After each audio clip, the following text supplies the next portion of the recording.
I feel like this one may just be the shot heard round the cannabis community. And unfortunately, I don't say that in jest.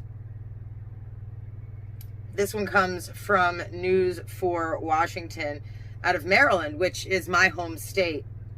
This was published on January 27th. Tracy Wilkins, Darcy Spencer, and Matthew Stabley. And Gina Cook. I'm not really sure why it took 4 people to write this article.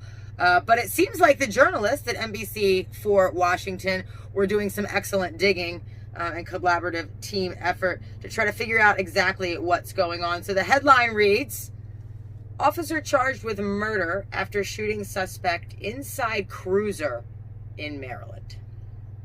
I'm going to say that again. Officer charged with murder after shooting suspect inside the cruiser. For those of you who may not know what a cruiser is, it's a fancy word for a police car. The vehicle that is legally, and the only vehicle that is legally allowed to abduct you with the threat of violence from your home or from the side of the road. The subtitle here, or subheading, says PCP does not appear to be the cause of the suspect's erratic driving, and we'll get back to that later on. I'm going to go ahead and read down this. It says, a Prince George's County police officer who shot and killed a suspect who was handcuffed and wearing a seatbelt inside a police cruiser Monday night in Maryland is in custody and facing charges, police said. Well, I've got to stop and say I'm glad they're taking proactive actions here after Freddie Gray. How could one not? Goes on to say, Corporal Michael Owen Jr., a 10-year veteran of the department, is charged with second-degree murder, involuntary and voluntary manslaughter, first-degree assault, and use of a firearm in the commission of a crime of violence. Prince George's County Police Chief Hank Stwansky. I'm sorry, Chief Stwansky, if I am mispronouncing that. But this was what he reported to the local media. He says, I'm unable to come to our community and offer you a reasonable explanation for the events that occurred last night. Is what Swansea said on Tuesday. So this just happened on Monday. And again, this was in Maryland.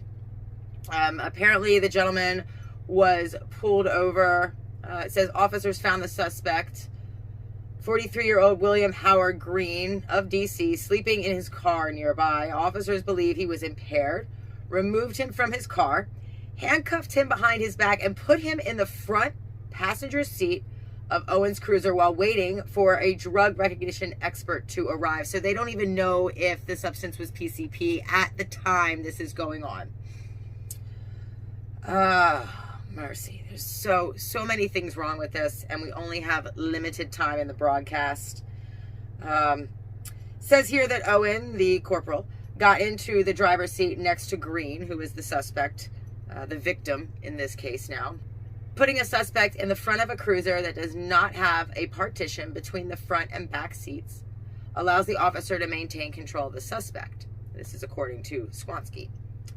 A witness said he heard gunshots about 5 to 10 minutes later and went to the cruiser and saw Green still handcuffed in the passenger seat and suffering from gunshot wounds. And this is according to police documents. So there you have it, folks. A veteran of 10 years on the force. And surprise, surprise, his body cam was not turned on. The story goes on to report. But a 10-year veteran of the force, you would assume that after that amount of training, that, by the way, your taxpayer dollars go towards funding, that after that amount of training, you would practice good enough judgment to not fire off your weapon, especially in an instance where you're dealing with somebody who is suffering from some sort of substance abuse. Compassionate care is what's needed in that case. Without compassionate care, those people will never have the opportunity to be the productive members of society that they could be. Not only that, but they'll continue to be a financial drain on this already halfway, I'm being conservative in these estimates, this already halfway broken, bankrupt system that we're living in today. So this just happened in Maryland, you know, and this one kind of hits me really close to home. And why? Well, For those of you who don't know, I'm the daughter of a Baltimore City police officer who served his community of Northwest Baltimore for 23 years. Now, my father was a pastry chef. He used to make his homemade bread. Growing up, I didn't even know what packaged bread was for a long time. And he got drafted into Vietnam as military police, and being a servant of his community and a sheer giver at heart, he took the opportunity. He was military police for Vietnam. Never saw combat, from what I understand. But they told him he could retire at an early age, I believe 50, if he continued to serve on the police force when he came back from Vietnam. So he made the decision to go ahead and do that, and through it was able to take care of myself and my mother and our family. But in the mid to late 90s, he started to see the corruption, and luckily he was getting very close to his retirement. But I remember him coming home very angry one night. You see, every year the police recite this credo. Just a ceremonial, a reading of the mission statement, if you will. And that mission statement, that credo, used to include the verbiage, to serve and protect the community. Now, again, my father being a pastry chef, loved serving his community. He was absolutely your Andy Griffith type, and instead of slapping you with fines and fees and all sorts of charges and making your life worse, if he found you wasted, inebriated, drunk behind a dumpster in Northwest Baltimore one night, he would take you home and make sure that you got safe. Well, that day he came home angry, more angry than I ever seen him. He's a very level-headed gentleman after his training in Vietnam and his training on the old police force. Well, that year they took to serve and protect the community out of the credo, and they replaced it with to uphold the law. And my father was livid.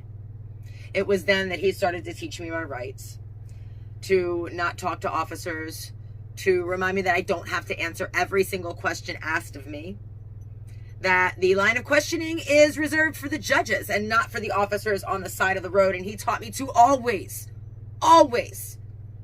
respectfully question authority, and I lived my life doing such. He retired. Unfortunately, the organization he served would not allow him to utilize cannabis at the end of his life, and he may still be with us if he were able to, but we'll save that story for another day when we talk about the veterans and the service members, who also, no matter how angry we are at them, deserve the right to decide what they put in their bodies. Could you guys just imagine if all the officers out there, instead of doing Xanax and antidepressants that may or may not work with their systems, were being able to utilize cannabis?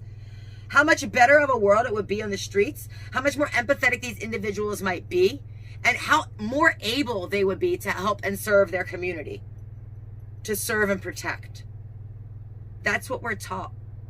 We entrust these people with our lives because we are led to believe that they will serve and protect us in our time of need, but it is turned into something oh so different.